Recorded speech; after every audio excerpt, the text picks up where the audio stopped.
තාම ළමයි නැද්ද? අරයාගේ ලේලියට නම් හොඳට උයන්න පුළුවන්. ඔයා හුඟක් මහත් වෙලානේ. මේ වචන හිතලා ඇනිලා වගේ ඔබේ හිත පාරනෝ නේද? නෑදෑයන් එකතු වෙන හැම මොහොතකම ඔබ ඉන්නේ බයෙන්. මොකද අද මට මොනවා කියයිද කියලා ඔබ දන්නේ නැති නිසා.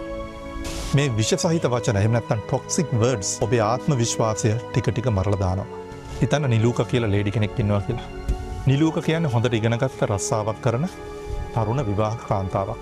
හැබැයි හස්බන්ඩ්ගේ නෑදෑ වෙන දවසට ඇයි ඉන්නේ ලොකුම පීඩනයකින්. නැන්දම්ම නෑදෑයෝ ඉස්සරහා කියනවා මෙයාට උයන්න බෑනේ.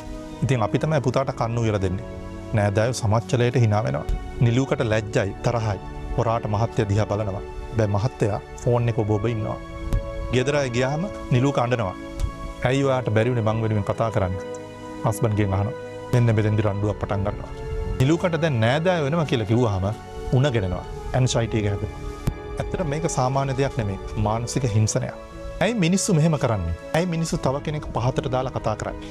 මනෝවිද්‍යාවේදී අපි දන්නවා පුද්ගලයෙක් තව කෙනෙක් පහතට දාලා කතා කරන්නේ එයාගේ ඉන්සිකියුරිටි එකක්. එහෙම නැත්නම් අඩුපාඩුවක් වහගන්න. නැන්දම්මාට හෝ නෑදෑයන්ට ඔබ ගැන ඊර්ෂ්‍යාවක් ඇති වෙන්න පුළුවන්. ඔබ ලස්සනයි, ඉගෙනගෙන තියෙනවා. මහත්තයෝ ඔබට ආදරේ. මේ දේවල් දරා ගන්න බැරි වුණාම ඔවුන් පාවිච්චි කරන්නේ විවේචනය කියන ආයුධය. ඔවුන්ට ඕන ඔබේ ප්‍රතිචාරය ගන්න.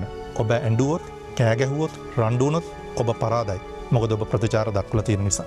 මෙන්න මේ ක්‍රම තුන අනුගමනය කරන්න. ප්‍රතිචාර නොදක්වන්න. ප්‍රතිචාර දක්වන්න යන්න එපා. ඊළඟ පාර ඔබ විවේචනය කරනකොට ඔබට ඇනුම් පද කියනකොට කිසිම දෙයක් වෙන්නේ නැතුව ගල් පිළිමයක් වගේ ඉන්න. හැඟීමක් නැතුව ඉන්න. එහෙමද කියලා මේ ප්‍රශ්නේ අත්හැරලා දාන්න. ඔවුන්ට ඕන කරන ඩ්‍රාමා එක ඔබ ලබා දුන්නේ නැති වුනහම එයාට ඇනුම් පද කියන එක එපා වෙලා යනවා. දෙවෙනි එක මායින් තබන්න. ඔබට ඔබේ හස්බන්ඩ් එක්ක කතා කරන්න පුළුවන්. හස්බන්ඩ් ආදරෙන් කියන්න ඊළඟ පාර ඔයාගේ නෑදෑයෝ එහෙම නැත්නම් නැන්දම්මා මට මෙහෙම කතා කරොත් මම කෙලින්ම කාමරේට යනවා. මේක තර්ජනයක් නෙවෙයි. ඔබේ මානසික ආරක්ෂාව.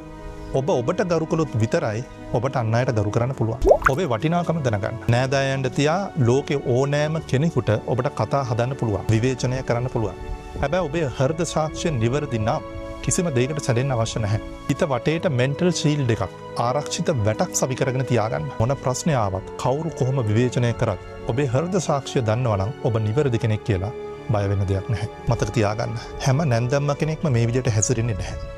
හැම නෑදෑයෙක්ම මේ වගේ හැසිරෙන්නේ නැහැ. 95%කටත් වඩා ඉන්න නැන්දම්මලා තමන්ගේ ලේලියට තමන්ගේ දුවෙකුට වගේ ආදරය කරන නැන්දම්මලා ඉන්නේ.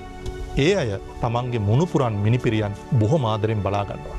ඔබ එහෙම කෙනෙක් නම් ඔබ ඉතාමත්ම වාසනාවන්තයි. එහෙම උදව් කරන නෑදෑයෝ ඉන්නව නම් ඔබ ඉතාමත්ම වාසනාවන්තයි. මේ වීඩියෝව ප්‍රයෝජනවත් වෙන්නේ එහෙම නැතුව අභියෝගාත්මක අවස්ථාවක සිටින කාන්තාවක් සඳහා. මේ වීඩියෝව මානසික පීඩනයෙන් මිදෙන්න ඇයට ලොකු ප්‍රයෝජනයක් වෙනවා. මේක ෂෙයා කරන්න.